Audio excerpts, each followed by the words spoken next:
Hello. Hi.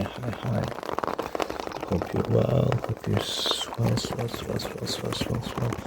Hope you're wavy. Hope you're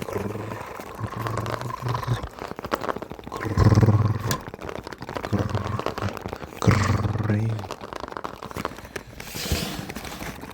Continue with history lessons. I wanted to read about the Kingdom of Benin.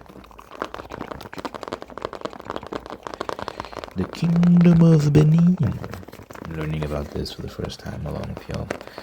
So let's get into it. This story about a sophisticated African kingdom that rivaled Europe in artistry and organization challenges a lot of Western assumptions about what quote-unquote civilization looked like before colonization. And this is important. I actually cross-referenced this with Grok because I feel like ChatGPT, which I'm using right now, I feel like it can be a bit biased sometimes and sugarcoat things in order to go along with, like, we'll say woke narratives. Grok tends to be more honest when it comes to like more controversial topics. It doesn't really sugarcoat anything, it just gives you the facts. And it verified this for me, so I feel comfortable sharing this with you. I think everything here is, and it does also share some sources as well, which is nice.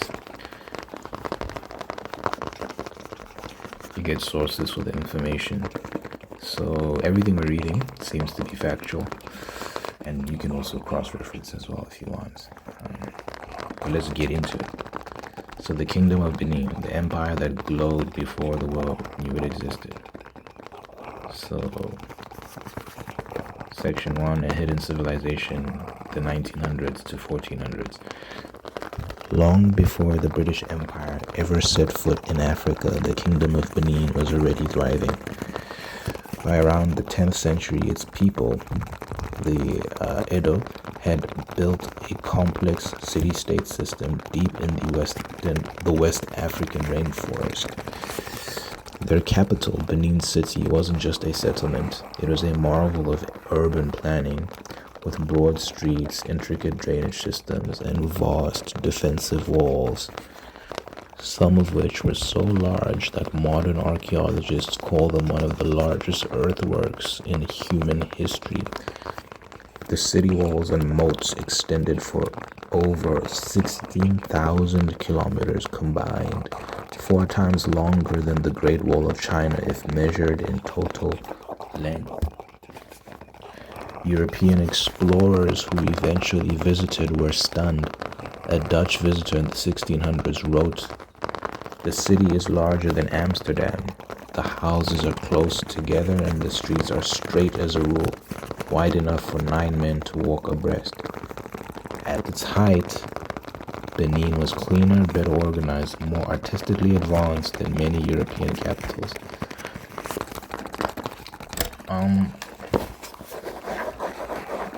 This is interesting because I think the common depiction of Africa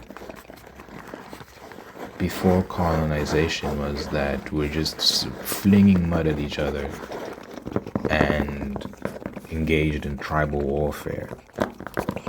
That's the common depiction of Africa. It's like there was just nothing going on. It's sad, it's unfortunate that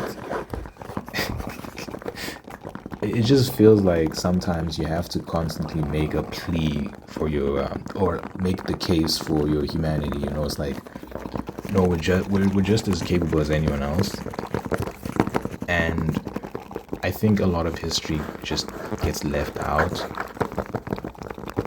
I think purposefully a lot of the time. It's unfortunate. I think we can prop others up without putting others down. So we can genuinely give props to Europeans, for example, for their technological advancements, and also like be grateful for a lot of it because we're all benefiting from it, right? From the objectively beneficial inventions of Westerners. But that doesn't have to be at the expense of others. You can still be like, but y'all did this good and y'all did that good. We're all contributing in one way or another. I think about like the Chinese or the Japanese and their particular advancements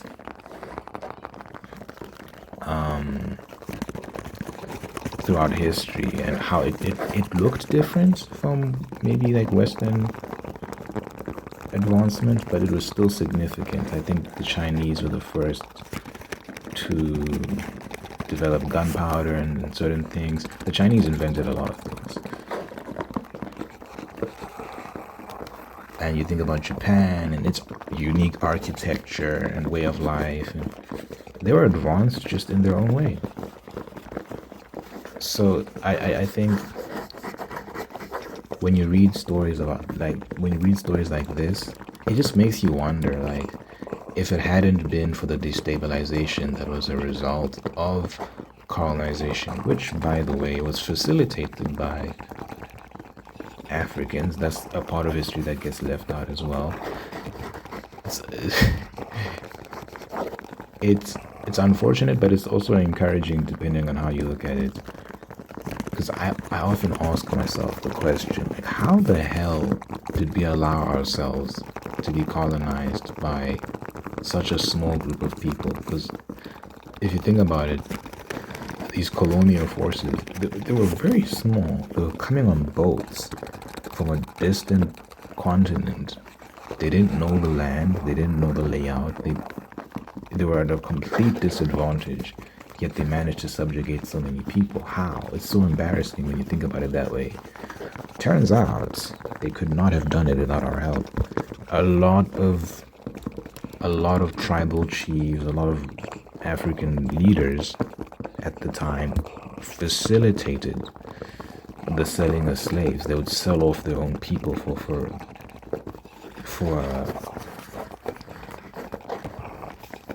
what we'd call money now, but back then, I guess, whatever the Europeans had to trade, that's what the African leaders would take. Whether it's gold, whether it's some sort of resource that was deemed valuable at the time, that's what they would take, and they would sell off their own people. And that's the only reason colonization was so successful. Because if you think about it, you're coming in from the sea. You're landing on the shore, right? Like, you're at a complete disadvantage. You don't know, like, what sort of wildlife you're going to encounter. You don't know who the locals are, what they're capable of, all these sort of things.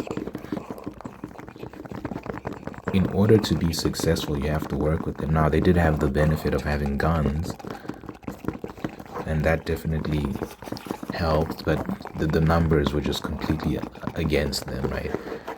You're in enemy territory. You're vastly outnumbered. There is no scenario where they were going to conquer all those people without a deep betrayal from within. And that's exactly what happened, unfortunately. But again, at least I think that's better than just we were so incompetent, we were so weak that despite our sheer numbers, despite our home advantage, we were still conquered. I think that's embarrassing.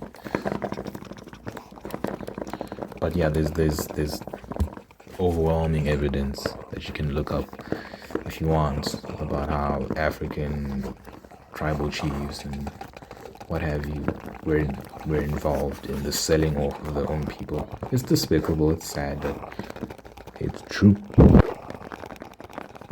It's true.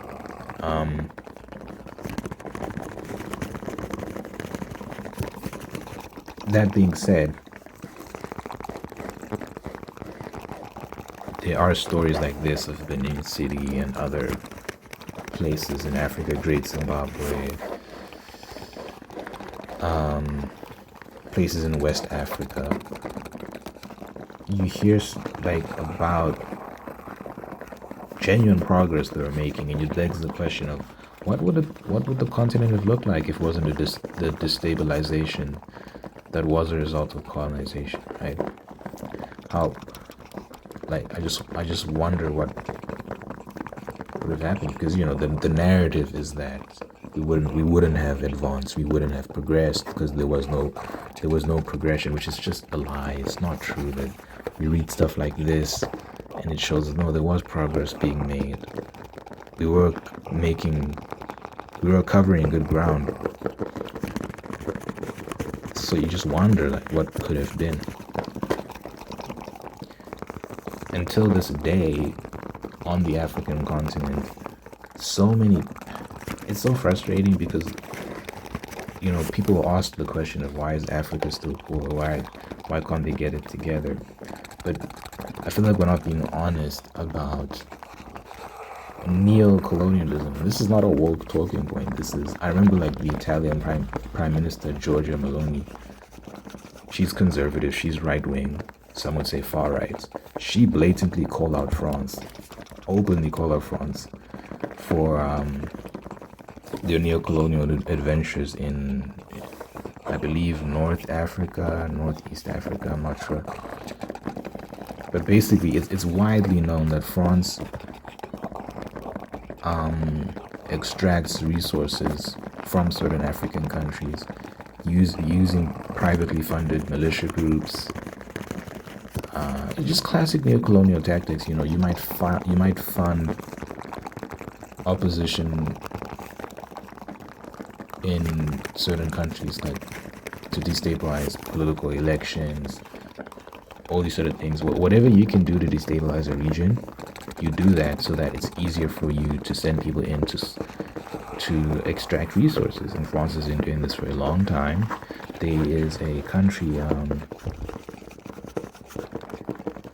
is it Burkina Faso, or there's a president, Ibrahim Traore, who, let me Google him, so I know what I'm talking about. So I know which country I'm talking about. I think it's Burkina Faso. Yeah, Burkina Faso. Ibrahim Traore is the president of Burkina Faso, and he's been fighting against these French imperialists, getting them out of the country because they're trying to achieve independence.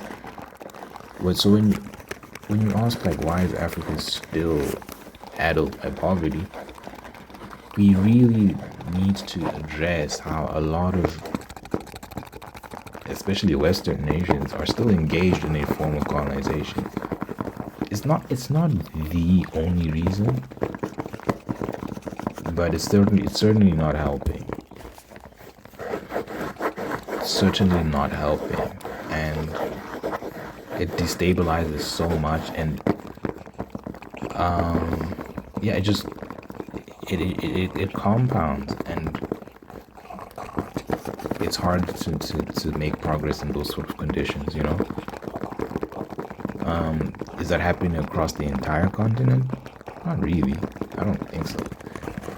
So it's just like, you can't blame other countries, other continents entirely, right? I think also some of the blame lies at our feet as well, but I'm not satisfied with the answer of Africans are just inferior, genetically, intellectually, whatever the case may be. I reject that explanation. I think that's an ugly argument, and many people will make it gladly, but there's, when you talk about the fertility crisis, right, there's a world map that shows the fertility of different continents, and Africa is the only continent that's still growing in terms of births. The rest of the world is shrinking, birth rates are declining, and there's a birth crisis everywhere else except Africa, pretty much. And I saw someone comment online on X that was saying, everyone knows that the world would be better off if it was the other way around. So if the other continents are growing and Africa was shrinking, the world will be a better place. So, which plays into this idea that the blacks are the savages, whatever, and they're not really contributing much to the global society.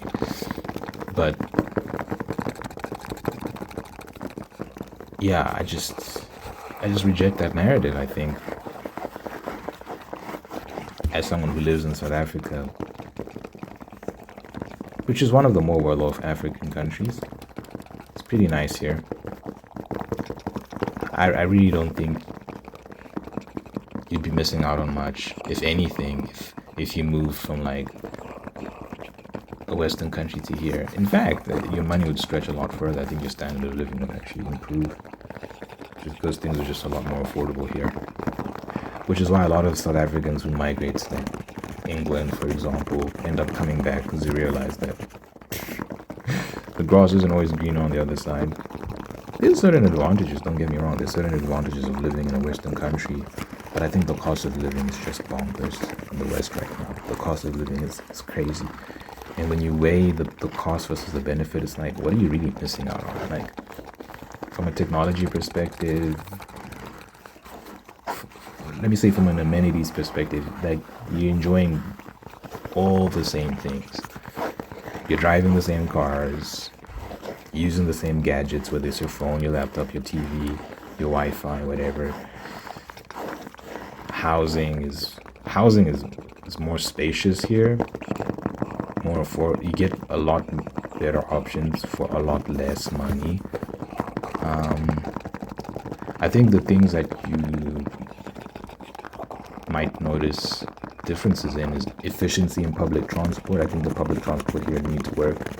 We're kind of being held hostage by the taxi industry in South Africa, but that's a conversation for another day. I watched a documentary about how the taxi industry, it's like a mafia, dude. It's like, it's so bad. But yeah, that's a different topic. That's a different topic. But I'm just making the point that South Africa it's a nice country. I don't know what the perception is of this country from a global perspective, but it's quite nice.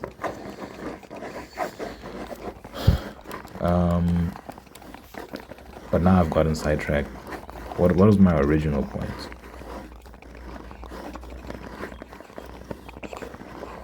I was talking about narratives around Africans.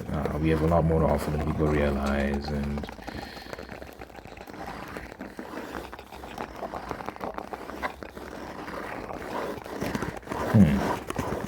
anyway,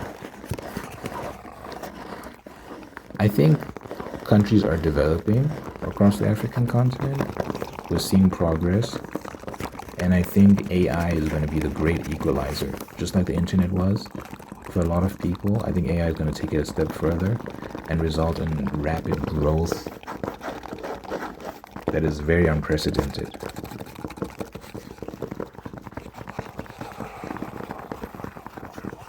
And it'll be an opportunity to shine, an opportunity to prove that Africans can do great things too. And if you live on the continent, you know this. You know plenty of very intelligent black people. It's not about race. It's just we have to reject these race narratives.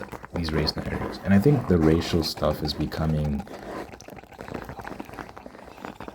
more prevalent because of mass immigration. I think a lot of people are developing very racist narratives because of existential anxiety.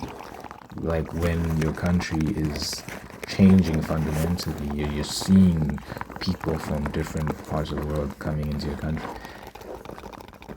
and not always for the better, by the way. We have to be honest about that too.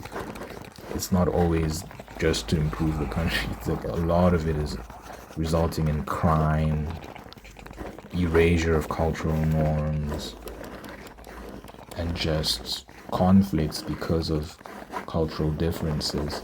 So it's not all good, especially because it's mass immigration. It's like, it's an unsustainable amount of people coming in all at once. So I think a side effect of that is people are developing racist attitudes, and you're starting to see that kind kind of rear its ugly head again, like old racism, and not the nonsense that these woke people complain about. You know, they talk about microaggressions. When someone calls you out for being rude at work, you're just saying that because I'm black. Not that stupid racism that a lot of old people cry about. I'm talking about like real OG racism, where it's like you have an inferior brain, you're not evolved, you're prehistoric. Like people writing essays about stuff like that, like genuine racism. People making the argument that like people are actually like genuinely like discussing. I've seen online threads where people are like genuinely discussing, is there a way to like get rid of all the black people in America because they are incompatible with our civilization? Is there a way to get them out? Like that's racism. And yeah, I think the tumultuous times we're in are resulting in a lot of these old ideas returning. And we've seen this before. I was reading about, this detour is crazy, by the way. I'm not even done reading the history lesson, but we'll get back to it. I was reading about the Great Migration in the US. This was like when? Like the 1800s? No, I think it was early 20th century. Yeah, this was early 20th century, so 19 something, where Southerners were moving to the north in search of better economic opportunities. So white Southerners and black Southerners as well. And the interesting thing that was observed about black and white Southerners is that they behaved in very similar ways. So a lot of the behaviors you see now from the more, we'll say, ghetto black Americans, quote unquote. No, they're very ghetto. Let's not sugarcoat that. A lot of those behaviors were actually observed in white Southerners back in the day. So prone to violence, very loud, very obnoxious, cussing a lot, sexually promiscuous, easily provoked, so on and so forth. All the stereotypes, right, you can think of when you think of like the typical ghetto black American. They call them YNs now. When you think of the aggressive young black males, the YN means young nigger. And all that behavior was observed in white Southerners, the rednecks as they called them. I remember reading about an account where two Southerners had gotten into a very violent fight in which a man had bitten off another man's nose or something of the sort because of an insult. I think someone had been insulted verbally, and it resulted in a very violent fight where the man's nose was bitten off. And it was someone who was a businessman from the north, was visiting the south, who'd witnessed this and wrote about it, saying these people are savages. But this is a white man talking about other white men. But the difference between them was culture, right? They were coming from completely different cultural backgrounds. And the interesting thing that was observed, as I said, was that black Southerners and white Southerners behaved very similarly because of shared culture. So during the Great Migration, when these people moved from the south to the north, there was a clash of cultures. And this is not really known because people don't read much into history, but the race relations between northern whites and northern blacks were actually progressing at a surprising rate, and you were seeing black judges being propped up in the north. You're seeing black neighborhoods with pretty good rates of income. Like there were quite a few black people that were earning salaries comparable to their white counterparts, and the education was doing well. And they were starting to integrate slowly but surely. They were integrating and making good inroads and starting to relate to each other as just human beings.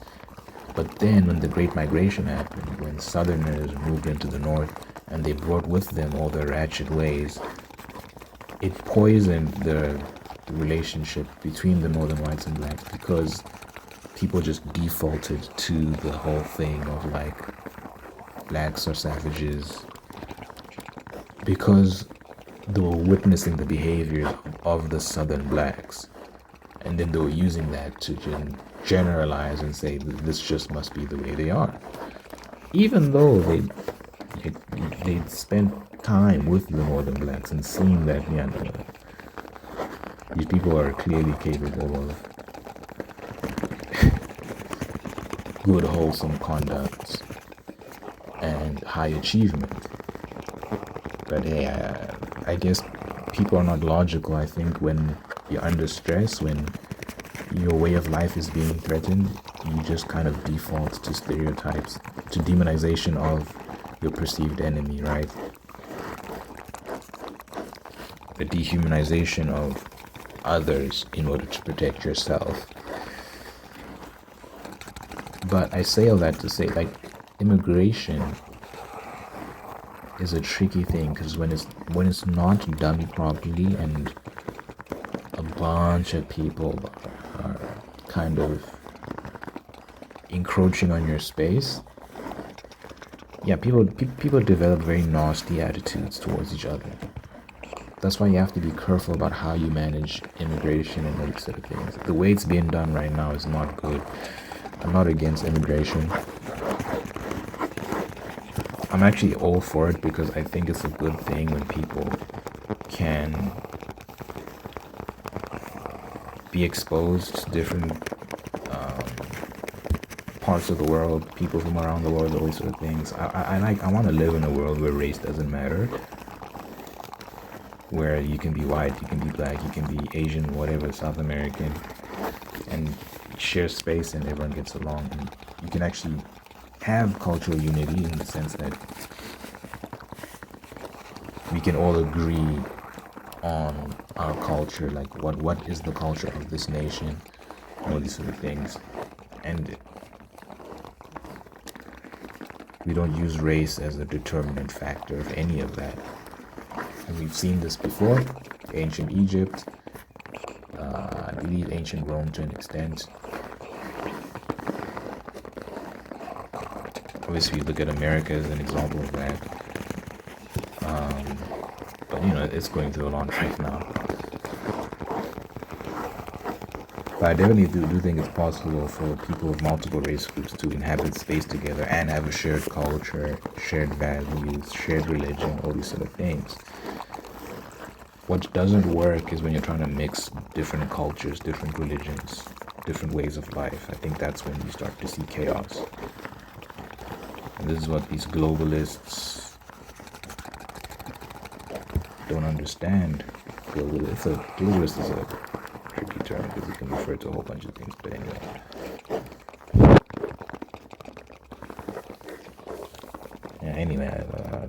Let me continue reading. So the next section is the rise of the Obas, which is kings. Obas, O-B-A-S, which means kings. Benin was ruled by kings known as Obas, believed to be divine intermediaries between the people and their gods. Each Oba sat at the top of a carefully structured government with ministers, guilds, and a disciplined military. What made the kingdom truly famous was its art. From the 13th century onward, Benin developed a school of bronze casting that has never been surpassed in detail or symbolism. They made plaques, mosques, and statues that recorded royal events, not with paper and ink, but with metal and fire. These works, known today as the Benin bronzes, were so refined that 19th century Europeans refused to believe Africans had made them. These niggas are haters, bro. Damn. They're hating. They actually thought they'd been created by ancient Greeks. That's how biased early explorers were, which just makes no sense. How did the Greeks get there? Yet metallurgists now know these bronzes required advanced alloy techniques that Europe itself wouldn't rediscover for centuries. So yeah, again, just you never hear this. These stories are never told when it comes to Africa and its pre-colonial history. Next section, Benin and the world, 1400s to 1600s. In the late 1400s, the Portuguese arrived. They were the first Europeans to trade directly with West Africa, and what they found in Benin impressed them deeply. They traded pepper, ivory, and textiles for copper and coral. The Oba of Benin even sent ambassadors to Portugal. For a while, there was mutual respect. The Europeans saw Benin not as a colony, but as a peer. Oh, we don't hear these stories. This is crazy. Benin's power and art flourished during this contact. Its artists began to incorporate European figures and clothing styles into their bronzes, showing that they saw the outside world and consciously chose what to include, but the balance wouldn't be lost. The next section, the closing of the gates, 1600s to 1800s. As European nations expanded their slave trade, Benin took a stand. The Obas refused to participate in large-scale slave trading, believing it would destabilize their society. When the British began pushing for control of coastal trade, Benin resisted fiercely. To protect its independence, the kingdom closed its borders to most outsiders for over 2 centuries, a kind of self-imposed isolation meant to preserve dignity and autonomy. It worked for a long time. While neighboring states were colonized or destroyed, Benin remained sovereign and mysterious. But isolation came at a cost. As Europe industrialized and colonized Africa, Benin's military and technology couldn't keep pace. I'm telling you, what probably happened here is, so it says here, like, these Obas, these kings, they refused to engage in the slave trade. So these leaders rejected slaving, like trading in their own people, and had to isolate as a result. I guarantee you, other African leaders in other surrounding kingdoms probably gave in to the temptation of like wealth, whatever profit they gained at the expense of their own people.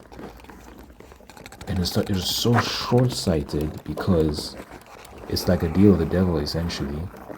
And you're selling the soul of your nation, of your kingdom, of your continent, and as a result, they got colonized and everything fell apart. And yeah, what was it all for? You know what's interesting? Till this day, I believe this is happening. When you look at a lot of African presidents and how they keep looting the countries that they run, and they facilitate a lot of Western influence. So Western governments, because Africa is so resource rich till this day, you know, there are a lot of Western nations that will want those resources, and African leaders facilitate that theft because it benefits them. So you're still seeing it till this day. It's so sad, man. These people have no spine, no integrity, no vision for the future. They just want to enrich themselves. It's corruption. It's just like, hey, if I can get rich, so what if these people suffer? My own people. Oh, well. Humans, man. The fall, this is the next section. The fall and the looting of its soul, 1897. By the late 1800s, Britain wanted full control of trade in the Niger Delta. When Ovan Ramlen Nogbaisi, how do you say that? Ovan Ramlen Nogbaisi, I don't know how to say that.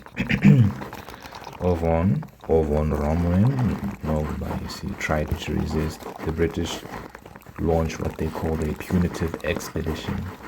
In 1897, British soldiers invaded Benin City, burned it to the ground, and looted thousands of bronzes, ivory carvings, and sacred relics.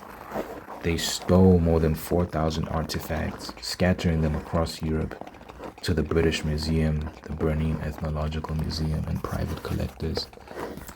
The irony, the same people who had once denied Africans could create such beauty now fought over who would own it. It makes me sad, but it's just, it's crazy, bro. Oh. Oba Ovanramwen was exiled to Calabar, where he died in sadness and obscurity.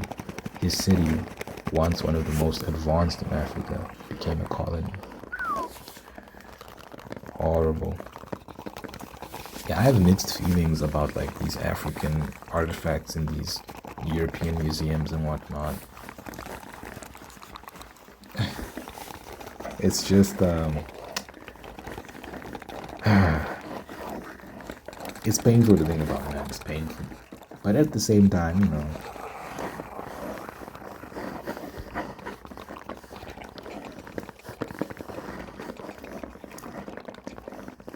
like, I think when people maybe fight for these things to be returned back to their countries of origin and whatnot, I just think in the present circumstances we find ourselves these days, it's just like, I don't think the fighting is worth it. I think sometimes it's better to just let the past be the past, because when you're holding on to resentment and you're kind of letting this define your relationships with people of different race groups and whatnot, you're just going to repeat the cycle of violence. You know, I think we can always make more artifacts. We can always just, yeah, we can do more. We're not limited in that sense. So, but I can understand the anger when you're visiting a museum, for example, and you're seeing these artifacts that were just blatantly stolen, and they're kind of like trophies of a conquered nation or a conquered kingdom. I can understand the anger behind that. But, you know, that's the story of humanity. Whether you're white, black, whatever, every race group is engaged in violence and conquest of some sort. So I think if you look at it that way, it's just like the game is the game, I guess. It's unfortunate. We shouldn't normalize it, but at the same time, the human condition, it persists. Like I said, we can always create more artifacts, and we can enjoy these old ones together. Okay, they've moved places, but you know, we can acknowledge that the way they were acquired wasn't great, but they're here now, and we can appreciate them together, understanding that we shouldn't repeat the past. I think that's a nice little compromise where it's like, let's just enjoy them for what they are right now in their current space, and acknowledge the people that made them. I think that's a good way to look at it.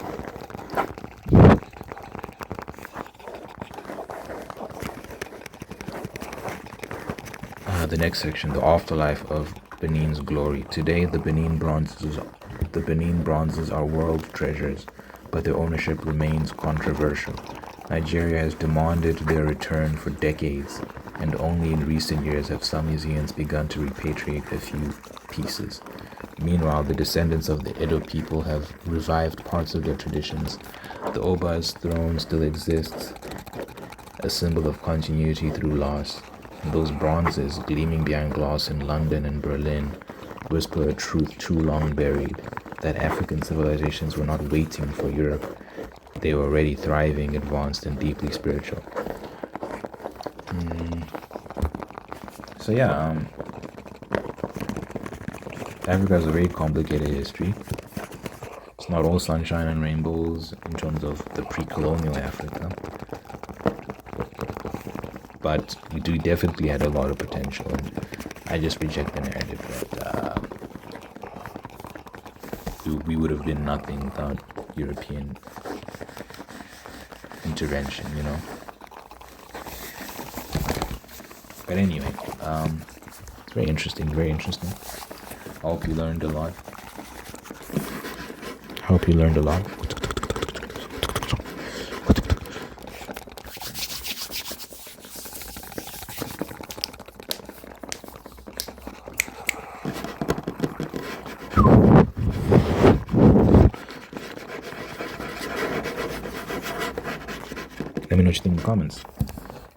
Let me know what you think in the comments. You know, I pray at the end of my video. So therefore, God, I thank you for this individual audience right now. Thank you for making them whole and unique and guiding on the path towards peace, prosperity, and goodness. Thank you for blessing this person.